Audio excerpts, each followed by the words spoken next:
તો તું પૂછતી હતી ને કે નરકમાં કોઈ જીવને સંકિત થાય ખરું, ધર્મ પામે ખરું? હા, તો આમ તો જો સાતમી નરકમાં જે જીવ જાય ને એ મિથ્યા દ્રષ્ટિ જ હોય. મિથ્યા દ્રષ્ટિ એટલે સંકિત વાળો ના હોય. હા, પણ ત્યાં જાય ને પછી કોઈ જીવને સંકિત થઈ જાય.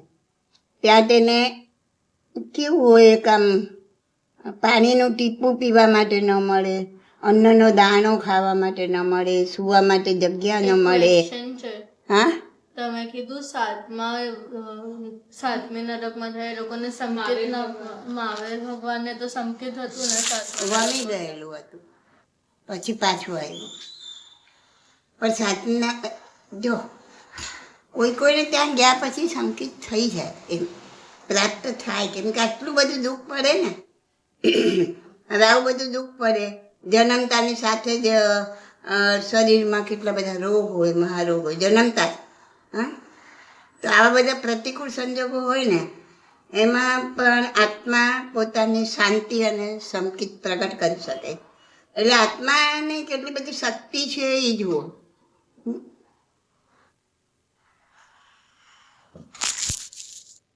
જે નરક ગતિમાં પહોંચ્યો હોય ને જે આત્મા, હા, અને એ જો પોતે સંકિતી હોય ને, સંકિત પામેલો હોય ને, તો તેના પ્રભાવે આક્રમક ના બને. એટલે એકદમ સામેલું એને મારવા આવે ત્યારે એકદમ રાડારાડ, ચીસાચીસ ભાગી જવું, કે એકદમ આક્રમક રીતે સામેલાને તકલીફ આપવી, એવું ન કરે.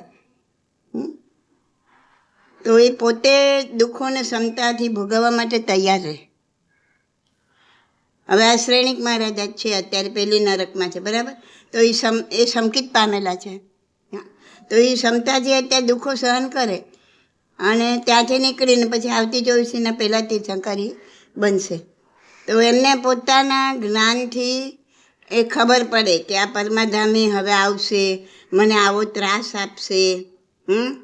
તો જ્યારે આ મિથ્યાત્વી જીવો હોય ને એ એનો પરમાધામીનો સામનો કરવાની, પ્રતિકાર કરવાની એવો પ્રયત્ન કરે, રાડારાડ કરે, ચૂસાચૂસ કરે, પછી ના છૂટકે એમનું કંઈ ચાલે નહીં એટલે પરાને સહન કરે.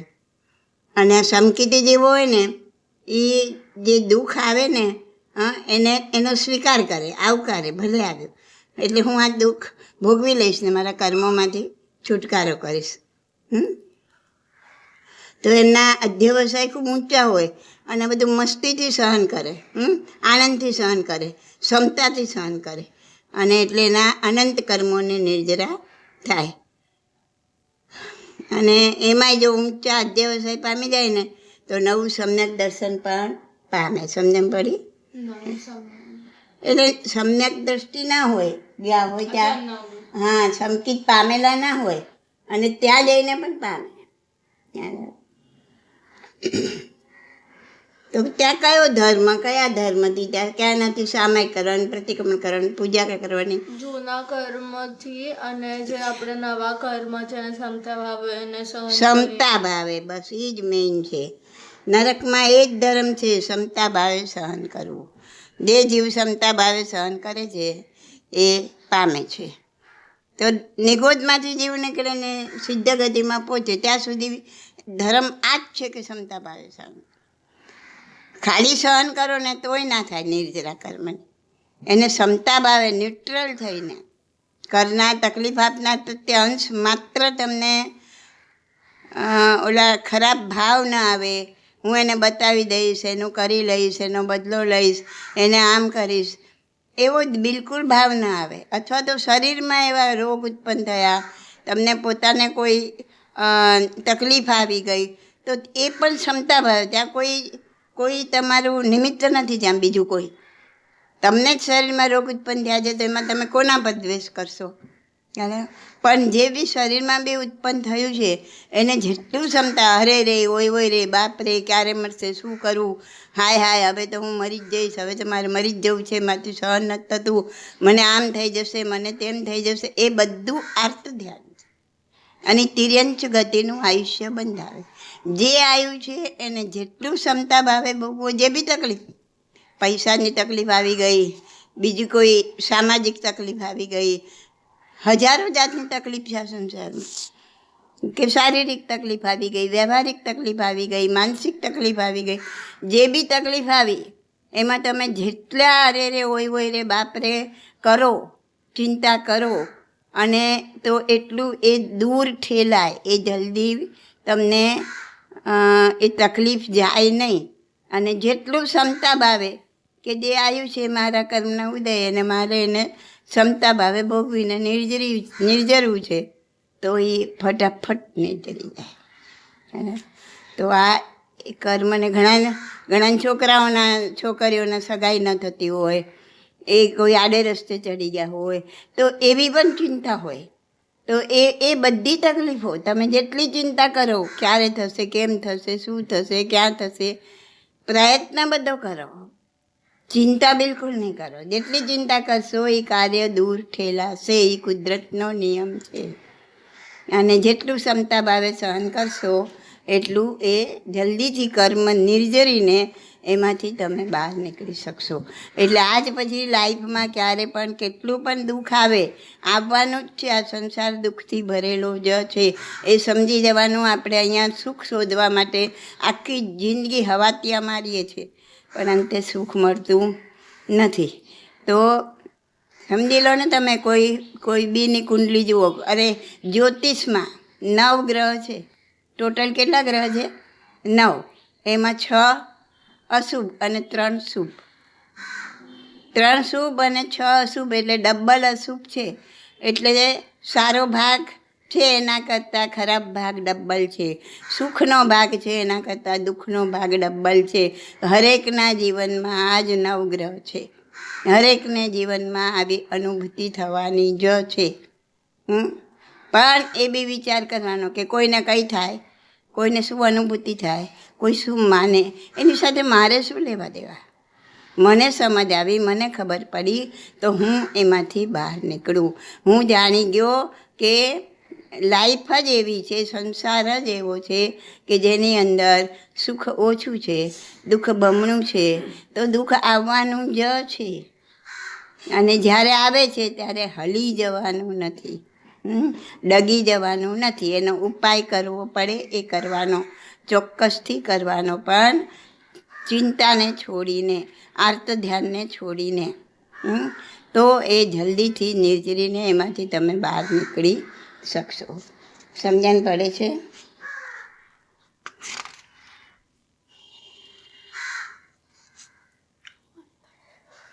તો આ ભગવાનના ઉદાહરણ પરથી આપણે શું વિચારવાનું, શું શીખવાનું? કે વિચારવાનું કે ભગવાનના જીવને તો આજ મેં તમને કહી દીધું, છતાં ફરીથી રિપીટ કરું, માઇન્ડમાં બરાબર બેસી જાય કે ગુરુના રૂપમાં તો કોણ મળી ગયું હતું એમને? ભગવાનને ગુરુના રૂપમાં મરીચીના બહુમાં એમના દાદા ખુદ, આદિનાથ દાદા ખુદ મળી ગયા હતા, અને છતાં એ એમને ઉગારી શક્યા નહીં. એમને ત્રિદંડી બનતા રોકી શક્યા? ના રોકી શક્યા. ને 1 વાર બન્યા તો 6 વાર બનવું પડ્યું. કેમ કે માણસે પોતાના ઉદ્ધાર માટેની સાધના પોતે જ કરવી પડે. મેં તમને ઘણી વખત કીધું છે ને, આ વાક્ય યાદ રાખજો. આ મને ઉગારી દેશે ને, આ મને તારી દેશે ને, આ મને આમ કરશે, ના. બધા ખાલી રસ્તો બતાવે, માર્ગ બતાવે. હાથ પગ તમે હલાવો અને તરી જાઉં એવું બનવાનું નથી. કે કોઈ મારા માથા પર હાથ મૂકી દેશે ને હું મોક્ષે પહોંચી જઈશ, એવું બધું વિચારવું એ મૂર્ખામી છે. તો આદિનાથ દાદા ખુદ મળી ગયા, છતાં ભગવાન મહાવીરના જીવને ફરી સૂક્ષ્મ યોનિમાં પણ જવું પડ્યું. તો મારા જીવને નહીં જ જવું પડે એની શું ખાતરી? ભગવાનનો આપણે જોયા એમના ભાવ, એના પરથી આ વિચારવાનું, આ સમજવાનું. એટલે કોઈ જાતનો અહમ કરવાનો નથી, હું પદ કરવાનું નથી. એટલે જીવને કહેવાનું, હે જીવ, તું હવે સાવધાન થઈ જા. વિચાર કરવાનો, કદાચ આ મારો મનુષ્ય જન્મ આ 2000 સાગરોપમના ચક્કરનો છેલ્લો ભાવ પણ હોય, બની શકે ને. ગમે એટલે આપણે નાચીએ, કૂદીએ, ગમે કરોડો રૂપિયા કમાઈએ, લાખો રૂપિયા કમાઈએ, કે વડાપ્રધાન બની જાય કે બહુ મોટો અભિનેતા બની જાય, ગમે તે કરો, પણ જો આ 2000ના સાકરોપમનો આ ચક્કરનો છેલ્લો ભાવ હોય તો આના પછી એકેન્દ્રિય નિગોદમાં કમ્પલસરી જવું પડે, પછી કોઈનો પણ જીવ હોય. મહાવીર ભગવાનને જવું પડ્યું તો બીજા કોઈ જીવની ક્યાં વિશ્વાસ છે? આપણે આપણા માટે જ ખાલી વિચારવાનું. આપણે કોઈને કહેવા નહીં જવાનું, એ ચૂપ રે, તારે આવું બધું નહીં બોલવાનું, આવું નહીં કરવાનું, તારો છેલ્લો ભાવ હશે તો તું નિગોદમાં જતો રહીશ, તું એકેન્દ્રિય, એવું કોઈને કહેવાય નહીં. એવું કેમ હોય કે આપણે 2000 સાગરોપમના પછી આપણે ધરતી પર ના રહી શકીએ? આપણને ધરતી પર તો ને મતલબ બધા ઝાડ નિગોદ પણ આમાં જવું પડે. ત્રસ પણ એમાં ના રહી શકો, હાલતા એ નિયમ છે કુદરતનો, બટ એવું કેમ? એ કુદરતી નિયમ છે. પછી તમે એમ કહો કે આંખ કેમ અહીંયા ને કાન કેમ અહીંયા અને મોઢું કેમ અહીંયા, દાંત કેમ મોઢાની અંદર ને દાંત મોઢાની બહાર કેમ નહીં, તો એ કુદરતની રચના છે. એમાં કોઈ આપણે સવાલ ચાલે જ નહીં. આમ જ હોય. હવે માણસનું છોકરું માણસ જ કેમ, માણસને બકરું કેમ ના જન્મે, બકરાને માણસ કેમ ના જન્મે, તો એ નિયમ છે. તો એ નિયમને આપણે સ્વીકારવો પડે. આ કુદરતનો નિયમ છે. કુદરત એનું કામ કરી જ જાય છે. આપણે નથી સમજતા, આપણે એને રોંગ લાઈફસ્ટાઈલથી રોંગ જીવવા જઈએ છીએ, એમાં સુખ મેળવવાને પ્રયત્ન કરીએ છીએ, માટે દુઃખ મળે છે. તમે સાચી લાઈફસ્ટાઈલથી, સાચું શું કહેવાય, ન્યાય નીતિથી, સારી રીતના જે પ્રમાણે 35 ગુણ કીધા છે શ્રાવકના, એ પ્રમાણે આપણે જીવીએ તો આપણા ભવનો અંત આવતા વાર ન લાગે. પણ ભટકી ગયા છીએ આપણે. એમાં 5મો આરો શું વાત હતી શેના પર આવ્યો? હા, તો આ ભવચક્કરનો છેલ્લો, આ 2000 સાગરોપમનો છેલ્લો ભવ પણ હોય આપણો આ. અને હવે ત્રસપણામાં ના રહેવાનું હોય, સીધા એકેન્દ્રિયમાં પણ જવું પડે. ભગવાનને પણ જવું પડ્યું ને. 5મા ભવ પછી મેં કીધું ને, આટલો લાંબો સમય ભગવાન ક્યાં રહ્યા? 3જા ભવમાં મરીચી, આપણને ખબર છે. એની પહેલાં 2 ભવ, પહેલો ભવ નૈસારનો, બરાબર. તો એટલે 3જા હારાથી માંડીને 4થા હારાના અંત સુધી, 3જા હારાના અંતથી 4થા હારાના અંત સુધી લગભગ 1 કરોડા સાગરોપમ થાય, બરાબર. તો 1 કરોડી સાગરોપમ, ક્રોડ છે, વિચાર કરો. હા, તો એટલો સમય તો ભગવાન ક્યાં રહ્યા? કારણ કે 2000 સાગરોપમથી વધારે તો રહી ના શકે. ત્રસપણામાં કમ્પલસરી એકેન્દ્રિય કે નિગોદમાં જવું જ પડે. આ 5 એમાં જ જઈ શકે. પૃથ્વી, પાણી, તેવું, વાવું, વનસ્પતિ, એ એકેન્દ્રિય અને નિગોદ એકેન્દ્રિય. ત્યારે આટલામાં જ જવું પડે. આ સિવાય ક્યાંય નહીં, કોઈ ત્રસપણું નહીં. એ કેન્દ્ર થોડા તિર્યંચી પણ હોય ને? તિર્યંચ જ કહેવાય આ બધી તિર્યંચીઓની. 62 લાખ યોની તિર્યંચની, 84માંથી 62 તિર્યંચની. હવે ખાલી 4 લાખ દેવતા, 4 લાખ નારકી અને 14 લાખ મનુષ્ય. કેટલા થયા? 14 લાખ મનુષ્યની યોની. ઓલું બોલો ને, 4 લાખ દેવતા, 4 લાખ નારકી, 4 લાખ તિર્યંચ પંચેન્દ્રિય, 14 લાખ મનુષ્ય. હા, 14 લાખ મનુષ્ય. તો મતલબ 14 લાખ અલગ અલગ ટાઈપના મનુષ્ય. હા, અલગ અલગ ટાઈપના. આપણે તો ક્યાં, આપણે તો 1% નથી જોયા. હજી તો કેટલા ક્ષેત્ર છે, એમાં કેટલા પ્રકારના મનુષ્યો છે. ખ્યાલ આવ્યો? તો 84માંથી એટલી કાઢી નાખો, બાકીની બધી તિર્યંચ. 4 લાખ દેવતા, 4 લાખ નારકી, 4 લાખ તિર્યંચ પંચેન્દ્રિય, એટલે કેટલા થયા? 4 તારી 12 અને 14 લાખ મનુષ્ય. 12 ને 14 26. 84માં 26 કાઢો, કેટલા રહ્યા? ના, તિર્યંચ પંચેન્દ્રિય તિર્યંચમાં જ ગયા. એ તિર્યંચમાં જ ગણાય ને, તે પંચેન્દ્રિય છે પણ છે તો તિર્યંચ ને. એટલે દેવતા, નારક અને મનુષ્ય, 4 ને 4 8 અને 14 મનુષ્ય. કેટલા થયા? 22. હા, બસ. 84માંથી 22 કાઢો, 62 બચ્યા. તો 62 બધા જ તિર્યંચ ગણાય. ઓલ એટલે એમાં એકેન્દ્રિય આ બધા આવી ગયા, પૃથ્વી, પાણી, તેવું, વાવું, વનસ્પતિ, પાંચે પાંચ નિગોદ પણ એમાં જ છે, એકેન્દ્રિયમાં જ છે. તો આ બધી જીવોની તિર્યંશમાં ગણાય. પછી વાંદા હોય કે અળસિયા હોય કે આ પેલા ભમરીઓ હોય કે પછી માકડ હોય કે જૂં હોય કે બધું તિર્યંશ, ગાય હોય કે ભેંસ હોય, ગમે તે હોય.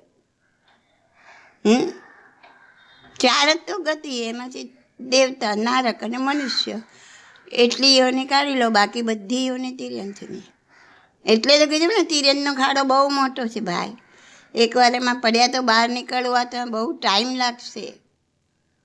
અને એ આ એકેન્દ્રિયની ખાડામાં તો કોઈ ટાઈમ લિમિટ નથી પાછી. આમાં તો ટાઈમ લિમિટ છે, એમાં તો ટાઈમ લિમિટ નથી.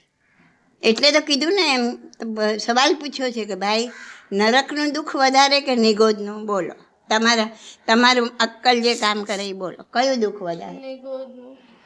નિગોદનું. તું શું કહે? નરકનું દુઃખ વધારે. નરકમાં દુઃખ તો છે, પણ ખબર છે કે આપણે આટલા ટાઈમ પછી બી બહાર નીકળશું. બહુ સરસ, બહુ સરસ, બંને રાઈટ છો. નિગોદમાં દુઃખ નરક કરતા ઓછું વધારે ખબર નહીં, પણ એ દુઃખ મોટું છે કે જ્ઞાન નથી. જ્ઞાન નરકમાં આપણે તો પણ ખબર, નરકમાં સંકેત બી પામી શકો છો, જ્ઞાન તો છે ને. જ્ઞાન જ મહત્વનું છે. જ્યાં જ્ઞાન નથી ને ત્યાં આત્મા ઊંધો પડી ગયેલો છે. તો નારકીઓને બી ખબર પડે કે હવે એ લોકોનું આયુષ્ય ખતમ થવાનું છે. હા, એ વિભંગ જ્ઞાન છે ને, આવે ને જાય, આવે ને જાય, જતું રહે. હા, પાછું વળી કોઈ યાદ કરાવે તો આવી જાય. પરમાધામી યાદ કરીને દુઃખ આપે, તકલીફ આપે. તો યાદ કરાવે તો યાદ આવી જાય પાછું. તો એ વિભંગ જ્ઞાન છે એમને. તો કે ભાઈ નરકમાં મારવા કાપવાનું, ભૂખનું, ગરમીનું, ઠંડીનું, એ બધું દુઃખ છે. હા, કેવું દુઃખ છે કહું? નારકોને છે ને ભૂખ અને તરસનું દુઃખ સૌથી ભયંકર હોય. અગ્નિની જેમ બધું, અગ્નિમાં તમે ગમે એટલું નાખો, બધું અંદર બળી જાય કે નહીં? ખતમ થઈ જાય કે નહીં બળીને? મોટી આગ પેટાવી જાય ને તમે પાંદડા નાખો, લાકડા નાખો, જે કચરો નાખો, બધું અંદર બળીને ખાક થઈ જાય. એવી રીતના ભૂખ એમની આગ જેવી હોય, આગ જેવી. જેટલું ખાય ને બધું ખતમ. હા, ગમે એટલું ખાય, શાંતિ ના થાય, પેટ ના ભરાય. અને વધારે ને વધારે ભૂખની જ્વાળા તેજ થતી જાય. જેમ અગ્નિમાં ઘી નાખો તો અગ્નિ બધાને વધારે પેટ્યા કરે એમ. પછી એમ કે છે કે આખું સ્વયંભૂ રમણ સમુદ્ર કેવડો મોટો છે, જંબુદ્વીપની ફરતે. જંબુદ્વીપ કેવડો મોટો, એની ફરતે સ્વયંભૂ રમણ સમુદ્ર કેટલો મોટો. એ આખા સમુદ્રનું પાણી પી લે ને તો એ તરસ છીપે નહીં. આ સમજવા માટે છે, કલ્પના કરવાની કે કેવી તરસ લાગતી હશે, કેવી ભૂખ લાગતી હશે. હા, ભગવાન એમ કે છે કે નરકના જીવનું એક ક્ષણ માત્રનું, એક સેકન્ડનું, એક સમયનું એનું દુઃખ કરોડો જીભથી કે કરોડો ભાવથી પણ વર્ણન થઈ શકે. એનું વર્ણન ના કરી શકો તમે. કરોડ લોકો ભેગા થઈને એ જે દુઃખ પડે છે ને એ જીવને, એનું વર્ણન ના કરી શકો. તો નરકના જીવને એટલું દુઃખ છે, એટલું દુઃખ છે કે એક રાડ પાડે ને, એક રાડ એની જો આ સિંહ કે હાથી સાંભળે ને તો એમના કાળજા ફાટી જાય, એમને હાર્ટ એટેક આવી જાય, મરી જાય. એવી એમની ચૂસાચૂસ છે. એટલે કલ્પના કરો તમે, આ કલ્પના કરવાની, જે બધું ભગવાન કહીને ગયા છે. જે નરકની ભૂમિ છે ને, જગ્યા છે ને, ત્યાંની ગંધ એવી છે, ગંધ, કે એ ગંધનો એક કણિયો, ખાલી એક જ કણિયો જો અહીં લાવવામાં આવે ને તો કેટલા યોજનના મનુષ્યો એ ગંધથી મરી જાય. બોલો, હવે કીધું ગંધ એટલી છે તો ત્રીજા દેવલોક તક બધા, ત્રીજા નરક તક બધા દેવો કેવી રીતના જાય છે? દેવોને તો અહીંયા એટલે ખાસ કોઈ કારણસર જાય, બધા દેવો નથી જતા. પરમાધામી દેવો તો જાય ને. એ લોકો ત્યાં રહેવાવાળા છે ને એનાથી ટેવાઈ ગયેલા છે એ લોકો.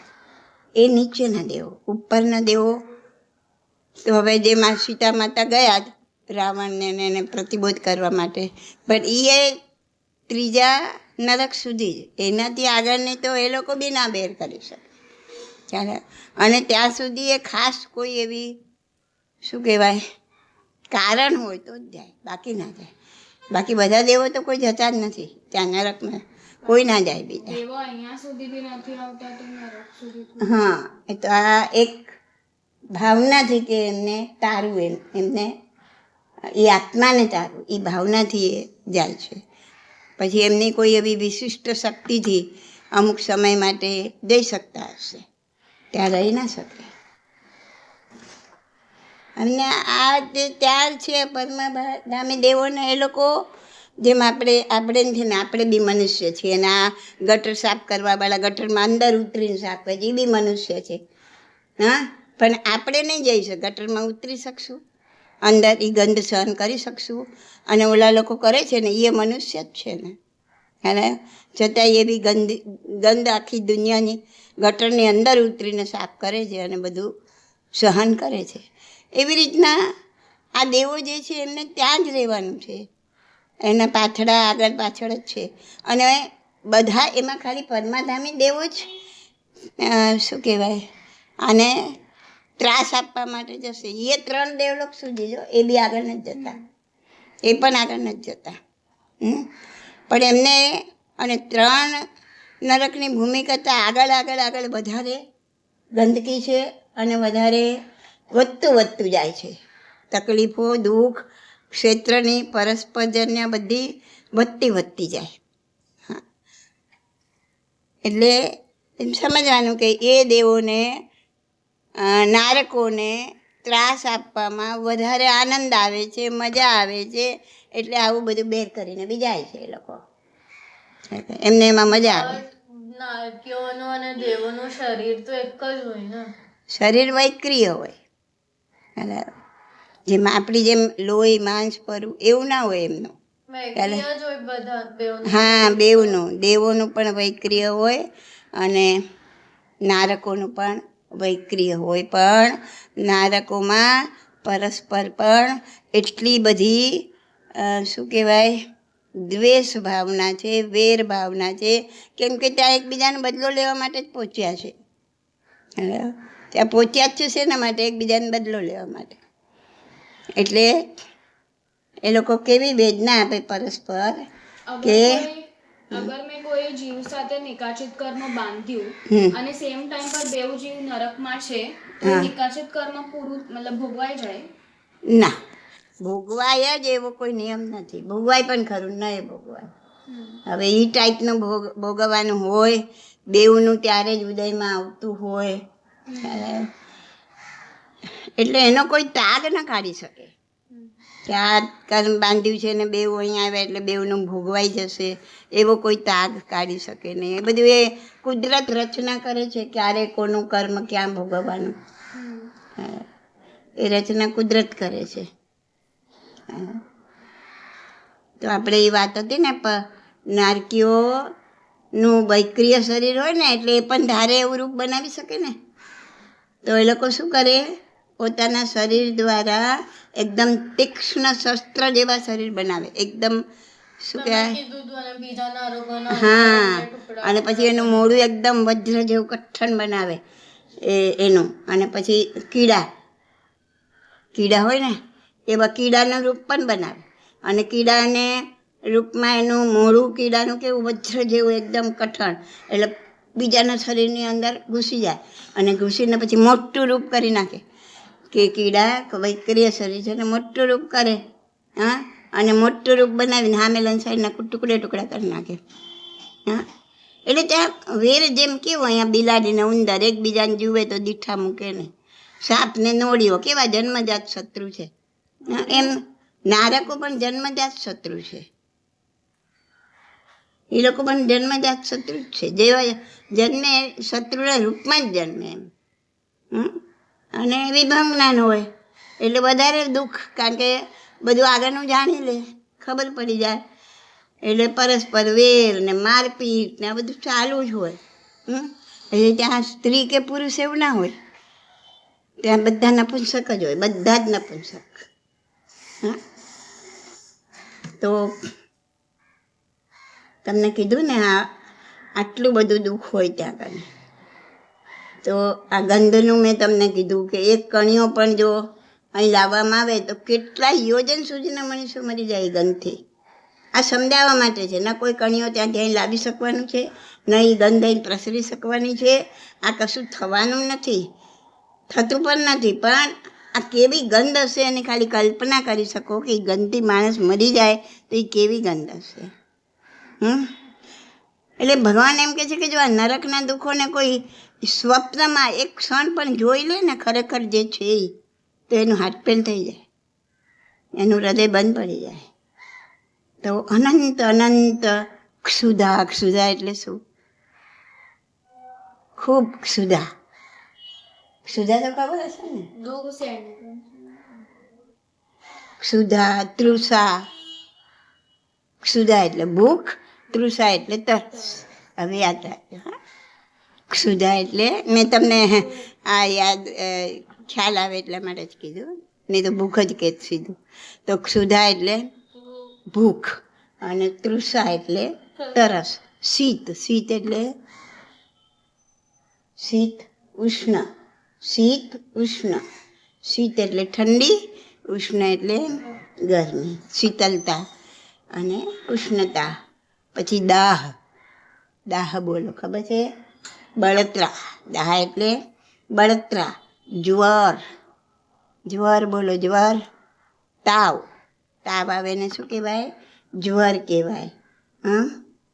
તો નરકના જીવોને અનંત અનંત ક્ષુધા, તૃષા, બેમ જેમ પડે છે ને, શીત, ઉષ્ણ, દાહ, જ્વર, ડર, ચિંતા, ખુજલી અને પરાધીનતા. બીજા ઉપર આધીન.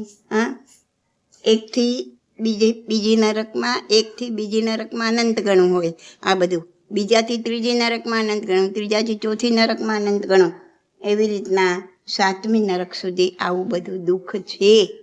છતાં પણ એમ કે છે કે નરકનું દુઃખ ઓછું અને નિગોદનું દુઃખ વધારે. નિગોદમાં તો ક્ષણે એક શ્વાસોશ્વાસમાં 17.5 વાર જન્મ અને મરણ, જન્મ અને મરણ. તો જન્મ કરતાં મરણનું દુઃખ 8 ગણું છે. તો એ જીવને પણ એ જ અનુભવ થાય. અને એ અનુભવ એક શ્વાસોશ્વાસમાં 17 વાર જીવ કરે છે. તો એ થયું શારીરિક દુઃખ. આ મેં વર્ણન કર્યું નરકનું, એ પણ શારીરિક દુઃખ. નિગોદના દુઃખનું જે વર્ણન કર્યું હમણાં, એ પણ શારીરિક દુઃખ. પણ ભગવાન એમ કહે છે કે બીજું એક વસ્તુ જે આ ક્રિસાએ કીધું કે ભાઈ વધુમાં વધુ નરકમાં તો 33 સાગરો પમે તો તમે છૂટા થાવ, તમારો જીવ બહાર નીકળે પાછો. પણ નિગોદમાં તો કોઈ ટાઈમ લિમિટ નથી. અહીં ટાઈમ લિમિટ તો છે કે ચલો આટલા 33 સાગરો પમ દુઃખ આવું સહન કરીને પછી જીવ પાછો બહાર તો નીકળશે, વધુમાં વધુ. પણ અહીંયા તો કોઈ ટાઈમ લિમિટ નથી. કરોડોના કરોડો સાગરો પમ, કરોડોના કરોડો પલ્યો પમ, ત્યાં પડ્યા દુઃખ સહન કરવાનું છે. એક ક્વેશ્ચન છે. 1 મિનિટ. પણ ભગવાન એમ કહે છે કે જ્યાં જ્ઞાન સાવ ઊંધું પડ્યું છે, નિગોદના જીવને એક અંશમાં ભાગે ખાલી જ્ઞાન છે. સાવ જ્ઞાન જતું ને, જ્યાં આત્મા છે ત્યાં જ્ઞાન છે જ, પણ ઢંકાયેલું ઊંધું પડ્યું છે. એટલે સાવ ઢંકાઈ ગયું છે. કોઈ ત્યાં જ્ઞાનનો કોઈ અંશ બહાર નથી. એક સત્તામાં પડ્યું છે ખાલી. એ મોટામાં મોટું દુઃખ છે. ત્યાં થોડું ઘણું બી જ્ઞાન બહાર હશે તો પછી બીજા જ્ઞાનને ખેંચી લાવશે. આત્મા એટલે જ જ્ઞાન. ધીમે ધીમે સંપૂર્ણ જ્ઞાન મેળવીને પૂરું બહાર નીકળીને એ કેવળ જ્ઞાન પામી શકશે. તો નિગોદમાં વધુ દુઃખ કયું છે સૌથી વધારે? તો કે આ ભૌતિક દુઃખને તો એક બાજુ મૂકો હોય તો છે જ, પણ સૌથી વધારે કે નરકના જીવોમાં જ્ઞાન તો છે. જ્ઞાન છે, સમજણ છે, અતિશય દુઃખથી કોઈ સંકિત પણ પામે છે, ક્ષમતા ભાવે સહન કરીને ધર્મ પણ પામે, ધર્મ કરી પણ શકે. પણ નિગોદના જીવોમાં તો જ્ઞાન અંશમાં ભાગે ઊંધું પડેલું છે. એ મોટામાં મોટું દુઃખ છે. કંઈ સમજણ પડી? અરે વાહ, મોટા નથી સમજણ પડતી. શું કહેતી હતી? હા, તો આપણા 2000 જાગૃતમ પછી આપણે ત્રસપણામાં ના રહી શકીએ, તો પછી 2000 જાગૃતમના અંદર આપણે ક્યારે આવો પાણીના જીવનો ના મળે આપણને ભાવ, કેમ કે એ પણ તો તિર્યંજ જ છે ને. એટલે એ પાક્કું નથી ખબર. 2000 જાગૃતમ પછી તો કમ્પલસરી ત્યાં જતું રહેવાનું છે. એની અંદર એક ઇન્દ્રિય પણ મળતું હશે, નહીં મળતું હોય, એ પાકી ખબર નથી. એટલે હું કહી ના શકું તમને.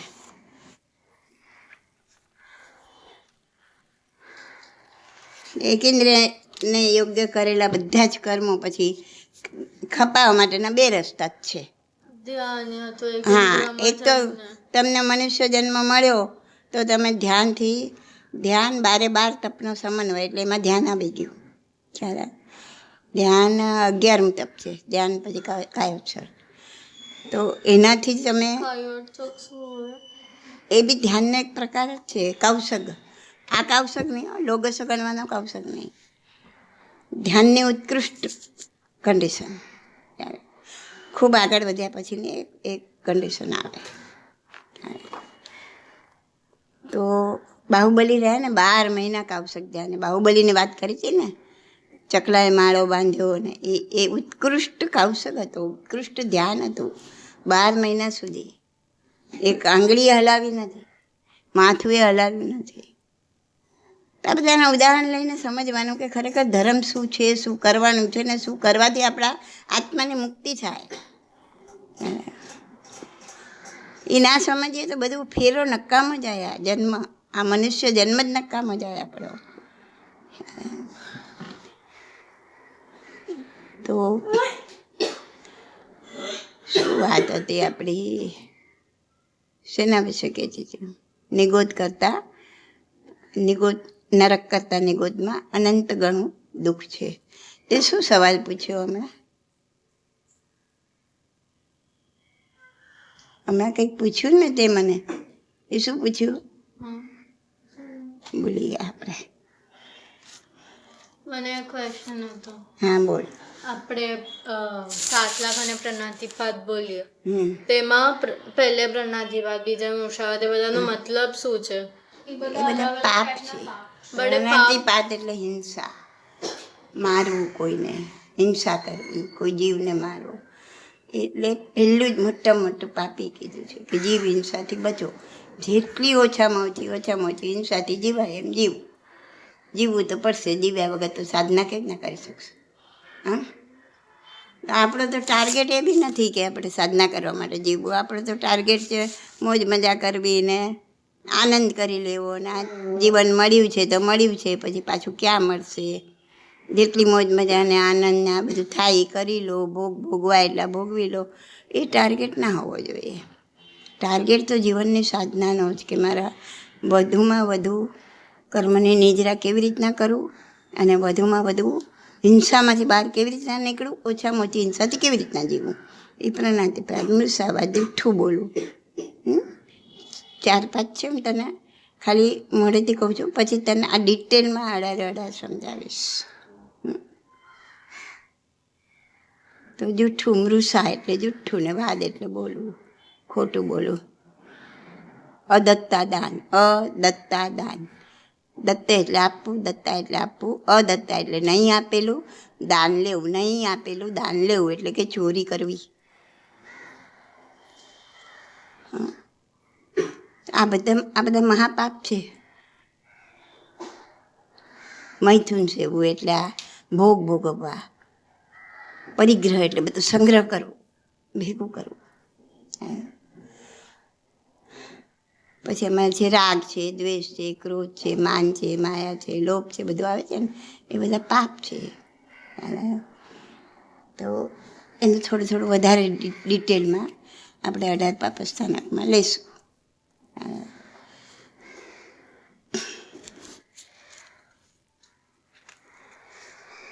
તો નરક ખ્યાલ આવી ગયો નરકમાં કેવું દુઃખ છે. તો અને એમ કે છે નરકમાં તો પાછા ધર્મ સન્મુખ થવાના એટલે કે ધર્મ પામવાના 3 નિમિત્ત હોય છે.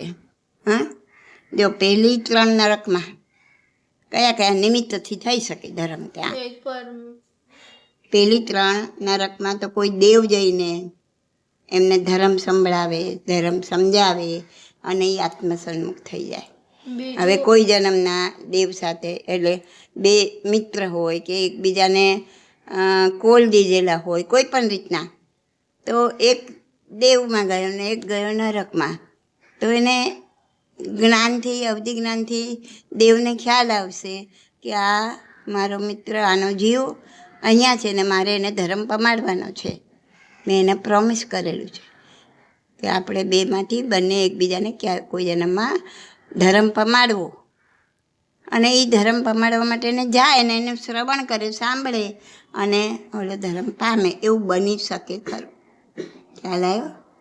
બીજું આ હોઈ શકે ને કે પરમાધામે આપણને જ્યારે આપણા કરેલા કાર્ય યાદ દેવડાવતા હોય એનાથી આપણને ધર્મ યાદ આવી જાય. એ તો સમકીતી મિથ્યા દ્રષ્ટિ જીવને તો એ વખતે ધર્મ યાદ ના આવે. એનાથી કેમ બચવું આ દુઃખથી?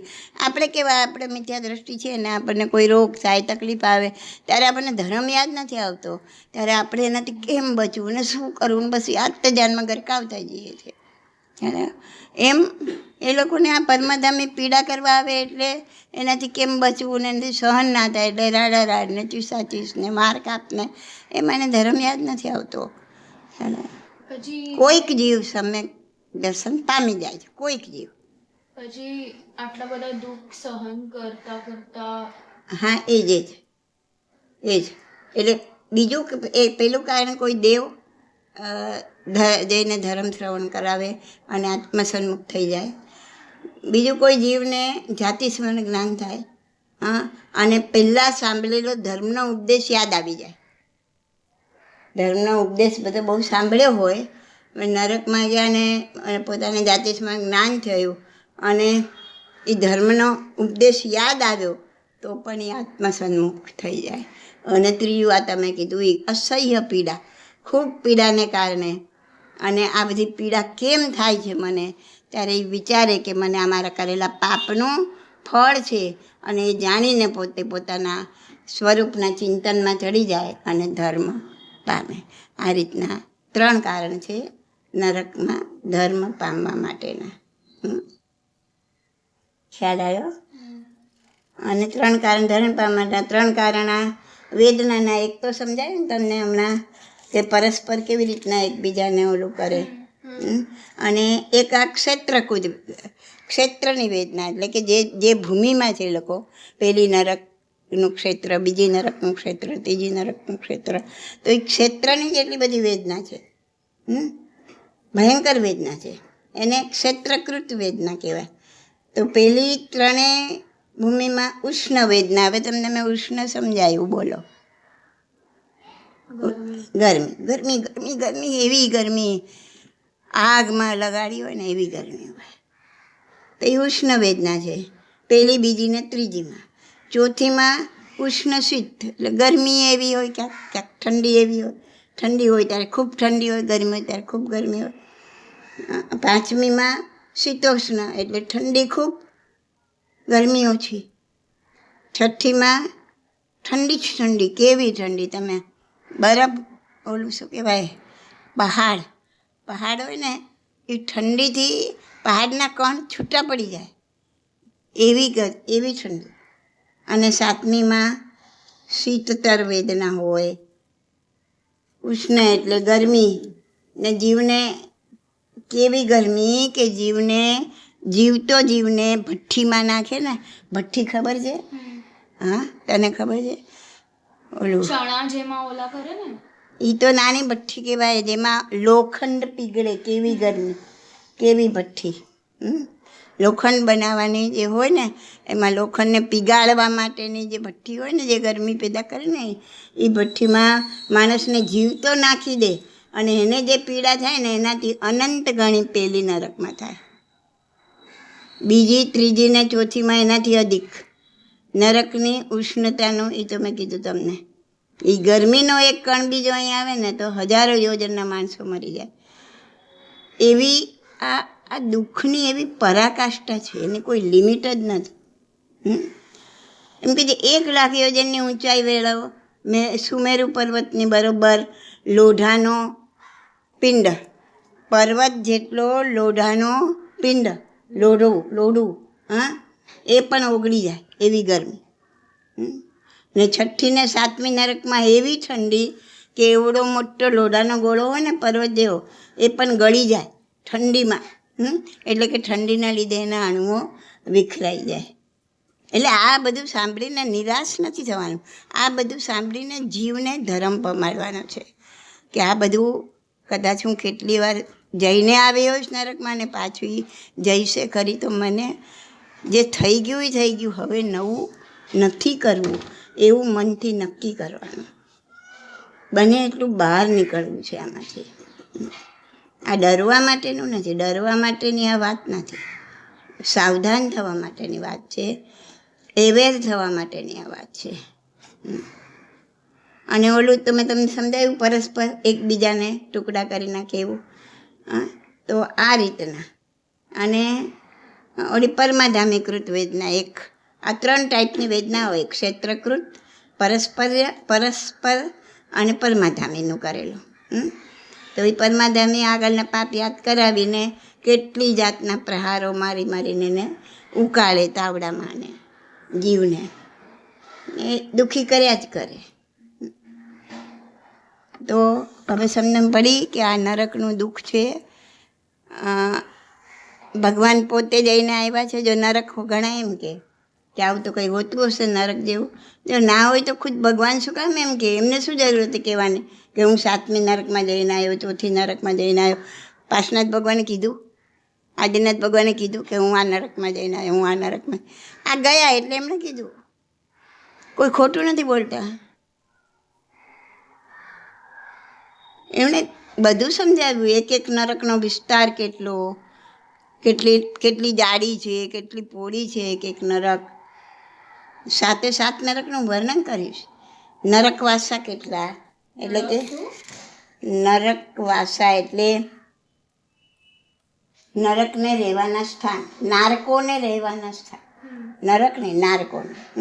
જો પહેલી નરકમાં 30 લાખ નરકાવાસા છે, નરકને રહેવાના વાસ 30 લાખ, બીજામાં 25 લાખ, ત્રીજી નરકમાં 15 લાખ, ચોથી નરકમાં 10 લાખ, 5મી નરકમાં 3 લાખ અને 6ઠ્ઠીમાં 99,995 અને 7મીમાં 5 નરકવાસા છે. એટલે અને તમે જોયું દેવલોકમાં પણ ઓલું સર્વાસ સુધી વિમાન 5. હા, કેવી બધી રચના કરેલી છે. એટલે ઉત્કૃષ્ટમાં ઉત્કૃષ્ટ પુણ્ય કરવાવાળા બી ઓછા, ઉત્કૃષ્ટમાં ઉત્કૃષ્ટ પાપ કરવાવાળા પણ ઓછા.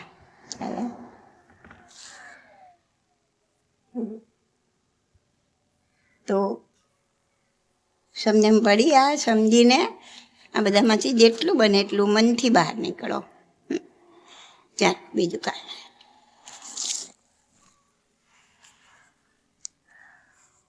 આ લખો.